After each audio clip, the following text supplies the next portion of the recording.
De La Salle University taking set number 1 against Ateneo here in game number 3 of the finals. Well, looking at the first set, it looks like, you know, the same story we've seen in game number 2, where La Salle really dominated in terms of blocking. We saw how they really challenged the offense of Ateneo. Ateneo had a difficult time in penetrating the blocks of La Salle, but, you know, they were able to find ways eventually, but it still wasn't enough, especially at the end of the first set. La Salle did what they do best and scored a bunch of points off their blocks, but also commendable, obviously, were their attacks from Gumabao, Cha Cruz, Aragalang, because they dominated. And as we said earlier, looking at attacks, pantay lang yan, Ateneo and La Salle with 9 and 10. But what really made the difference is the blocking of La Salle. 5 block points here in set number 1. Service aces, it's 2 for La Salle, 3 for Ateneo. So if you'll, kung ikaw yung Ateneo, what you really try is, you know, to find ways to get your ball through the strong blockers of La Salle. That's what Alyssa Valdez has been trying to do, pero in that instance, unsuccessful. She goes long. You know, mahirap ano, no? I mean, how do you counter something like that? You're trying to shoot over the arms or arms that are above the net by about 2-3 feet, and you want it to drop at the back row. Well, you said it earlier, no? It's like hitting the ball straight into a wall. At this point, the blocking of La Salle really is a very big threat to Ateneo. But we've seen also that there were a lot of plays na hindi rin nahuli ng La Salle. And perhaps for Ateneo, they should try and vary the plays that they execute. Nahuhuli lang sila if dire-diretso lahat sa open spikers. The more predictable that they become, the easier it is for La Salle to block. Gumabao. One-handed save by Lazaro. Back row, Kainglet. Maraño with a tip. Valdez, outstretched arms, goes diagonal. Galang blocked. Got it. Falls in. Makachi unable to contain the power of Aragala.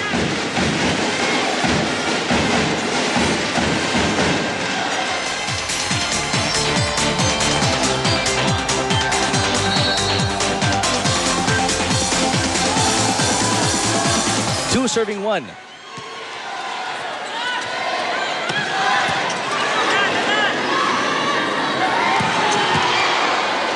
Good dig by Ferrer. Valdez having to do a lot of work for Ateneo here in set number 2. Galang off the block. Very smart of Galang. You saw when she took on her approach, hindi na siya nag-full approach. What she did was just really look at the hands of the blockers and made sure that the ball would go out. Look at this. Half swing. And just, you know, really aim for the hand. One and only intention was, yun nga, patamahin lang sa kamay, out of bounds. Valdez. From one side to the next, Valdez scoring. One of the very talented young players we have here coming from Ateneo. Very impressive numbers we've seen from Valdez here this season. Coming off a 24 and 23-point performance for Ateneo, game 1 and 2 respectively. Gumabao.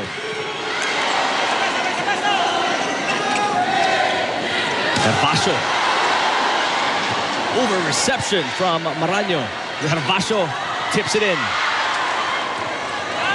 Over on the second touch by Gumabao. Surprising. And collects it home. Denied. But Coach Ramil actually wasn't happy with Gumabao putting the ball over on the second touch. Pero despite the fact, it's the defense of La Salle that holds things together. They may commit mistakes on the attack, pero yung depensa nila so far impeccable in this match. Oh, but Galang unable to bring that ball over. One of the things Ateneo needs to be very wary about yung unforced errors sila nung set number 1. Ang dami, ano? Yeah. And they need to find a way to correct that here in set number 2. Speaking of Ateneo, let's find out more about them from Steph C. You know what, Eric and Ann? La Salle may have championship experience, and they may have the height advantage. Nevertheless, the Lady Eagles plan to offset that by making sure to move faster and by making their spikes stronger. At this point, it's all about composure. Composure is what made them lose the second game of the finals. Sabi nga ni Coach Roger, hindi pwede ang aga-aga palang nervous na. Kailangan isipin nyo na mananalo tayo. Which is why the girls will make sure to equip themselves with a positive mindset as well as a winning attitude. At the same time, we can also expect the Lady Eagles to keep their focus no matter what happens. Hindi madaling kalaban ng Lasal. That's why the girls will keep in mind Coach Roger's instruction that they should control the game and they should dictate its tempo. Like he said, wag na wag kayo sasabay sa kalaban. Eric Canan? Thank you, Steph. Well, that's a very good point, actually. If you're Ateneo, you have to make sure that you dictate the pace of the game rather than Lasal dictating it for you. Dahil mahihirapan kayo, no? Mahirap pa humabol. Well, Ateneo, they've been playing catch-up. The best they've done is to equalize. And every time dumidikit ang Ateneo, Lasal goes to the team captain, Cha Cruz, with that point to put Lasal up by 1. Speaking of Lasal, let's check in with Tiff Atendido. Yes, Eric, everyone should be a leader on the court. Coach wanting every player on the court to play their A-game. He reminds the girls, tapos na ang first set. Kalimutan na natin yan. Let's forget the advantage and be more consistent. If not consistent, more consistent. 99% of our minds should be working and 1% emotion. Coach asking to keep the consistency and focus. Simple reminders for set to include to zone out. Wala tayong naririnig. Forget the drums and the crowd. Di pwedeng sabayan at pagmadalian sa Ateneo. Focus on floor assignments and matchups. Lastly, no overconfidence on the court. Just the right attitude. Eric Canan. Thank you, Tiff. Well, it's all there. Pero obviously, that's easier said than done. But so far, the Lady Spikers are achieving what their coach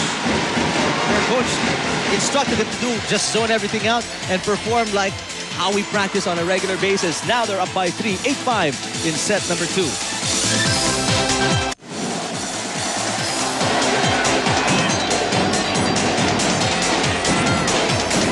Cha Cruz, and she can hurt you in so many different ways.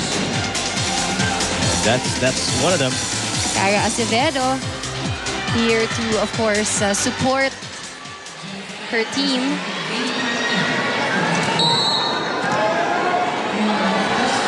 Nika Reyes. And the Lady Spikers lead by 3, 8-5 over Gretchen Ho and the Lady Eagles.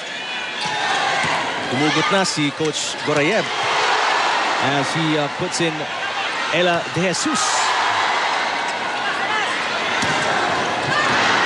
Good call by Reyes. Sensing that the ball was already on its way out. I noticed in most of the reports and in the interviews earlier, isang consistent na sinasabi ni Coach Ranira, no? He's always reminding his girls not to think about the advantage. He wants them to think as if nag-uumpisa pa lang. And that way, I guess, walang room for relaxation itong Lady Spikers. And so far, they're not playing like they have some sort of a cushion, some sort of a buffer. Galang makes a mistake, pero so far in today's match, it's been far and few para sa Lasal.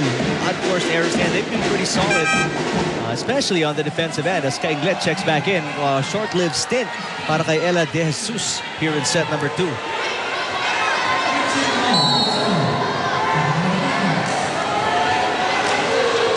Ateneo with a 3-point deficit, 6 serving 9. Maraño reaching. What hang time for Maraño as that ball seemed to be going away from her, but she found that extra split second up in the air to kind of clip the ball and get it in. And she got it at the tip of, yung angle niya. So, very good angle there for Maraño. Seems like Lasal can do no wrong this afternoon as Galang on a gentle, easy tip-in for the Lady Spiker. 11-6. Tatlo lang yung bola eh. Kung sino nandun sa open, magtitignan mo kung anong ginagawa ng kamay. Kung alam mo naman, kung idadrop yung bola, nakataas lang naman niya. Kung papalo yan, nakayong kamay, nakandun sa likod. Tinatap lang niyang ganun eh. Yung ginagawa natin sa kanila, ginagawa sa atin eh. Hindi natin gawin sa kanila yan. Jem, yung bola. Andiyan sa tabi mo yung bola kanina. Hindi mo kinuha.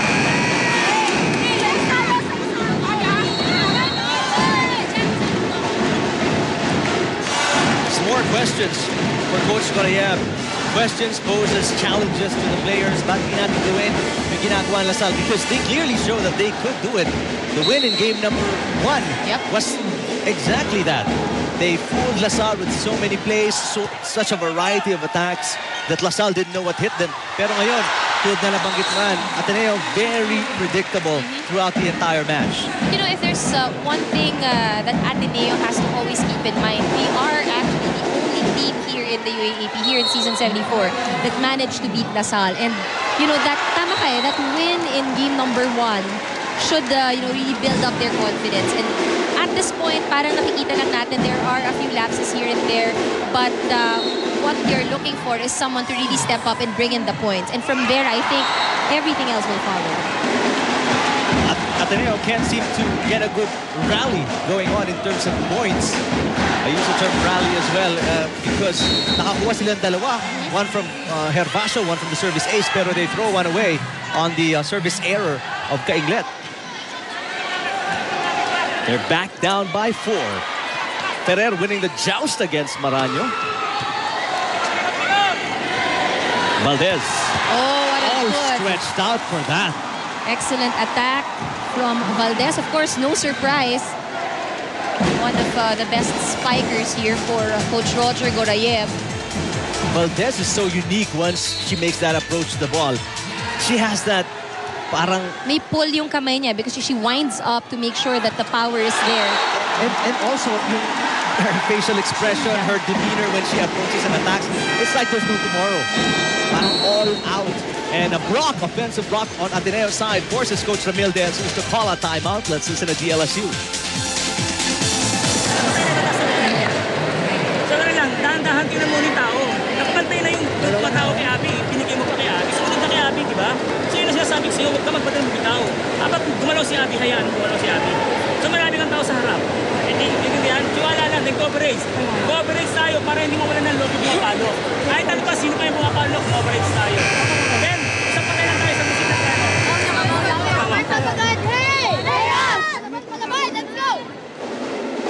That's how intense Coach De Jesus is right now. As tumawag siya ng timeout coming off a 2-0 run by Ateneo. Trying to make sure to halt that run by the Lady Eagles. Coach Gorayev and the first and the second referee calling for a stop on the play. We will resume now as there was, I think, si Dayan Castillejo was trying to shoot a story about this finals. Unfortunately, yung lighting ng equipment was going directly at the players. Obviously, a distraction. Oh, and despite the timeout by Coach De Jesus, Ateneo is on a 3-0 run after being down by 4. They are within 1. All, of course, courtesy of Valdez. Safe serve from Jem Ferrer. Maraño rejected, but the ball is still alive. Great effort by Cha Cruz. Free ball, Ateneo. Oh, Valdez gets a taste of her own medicine from Gumabao. That seemed like the ball didn't clear the net. The set was a bit too low. Back to a 2-point advantage para sa DLSU.